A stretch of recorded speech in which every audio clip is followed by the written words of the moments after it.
Hello viewers, কি অবস্থা, কেমন আছেন?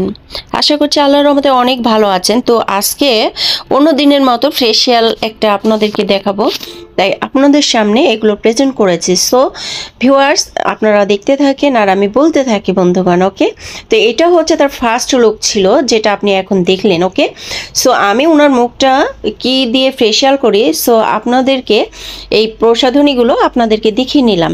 ওকে, তো প্রথমে আমি তার মুখে একটু স্প্রে করে দিলাম, এরপর স্প্রে করে মুখটা সুন্দর করে আলতোভাবে চাপ দিয়ে নেড়ে নিলাম। ওকে, আর এটা নেড়ে নিলাম এই কারণে তার মুখটা যেন সফট হয়।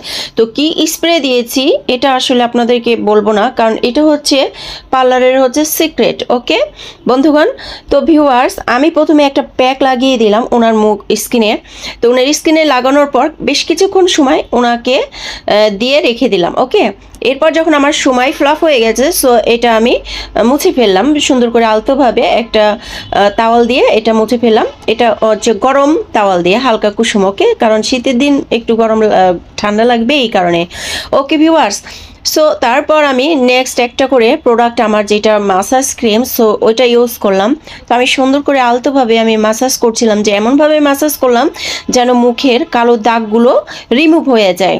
আর মুখে যে ওনার মুখে কিছু বের হয় না, শাল টাল নেই, এই কারণে অনায়াসেই আমি সুন্দর করে এটা আস্তে আস্তে করে আমি তার মুখে আলতোভাবে ফেসিয়াল করলাম।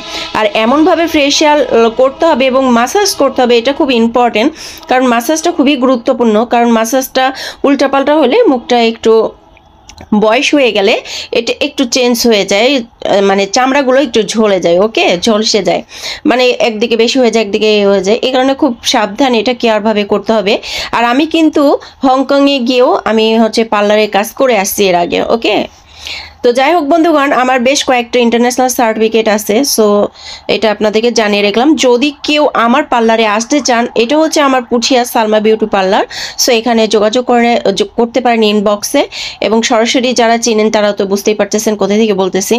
তো ভিউয়ার্স, আপনারা দেখতে থাকেন আমি যে কয়েকটা প্রোডাক্ট লাগিয়েছি, এই প্রোডাক্টগুলো 4 থেকে 5টা মাসাজ ক্রিম। ওকে, এরপর আমি মাসাজ যখন আমার হয়ে গেছে সম্পূর্ণ, তারপরে আমি আর একটা প্যাক লাগিয়ে দিলাম তার স্কিনে, কারণ একটু ব্রাইট হবে এই কারণে, কারণ তার স্কিনটা খুবই ব্ল্যাক। ওকে বন্ধুগণ, সো আমার যেই মানে প্রসাধনীটা প্যাকটা লাগিয়ে দিব, তো প্যাকটা আমি রেডি করে রেখেছিলাম সবগুলোই।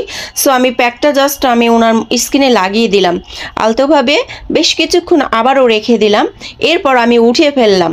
তো বন্ধুগণ, আপনারাই দেখবেন এবং আপনারাই কমেন্ট করবেন তার স্কিনটা কেমন হয়েছে, অবশ্যই কমেন্ট করে জানাবেন, কারণ আপনারা যদি না বলেন তাহলে আমার সার্থক না এই ফেসিয়ালটা করা। তো ভালো থাকবেন, দোয়া করবেন। আসসালাম।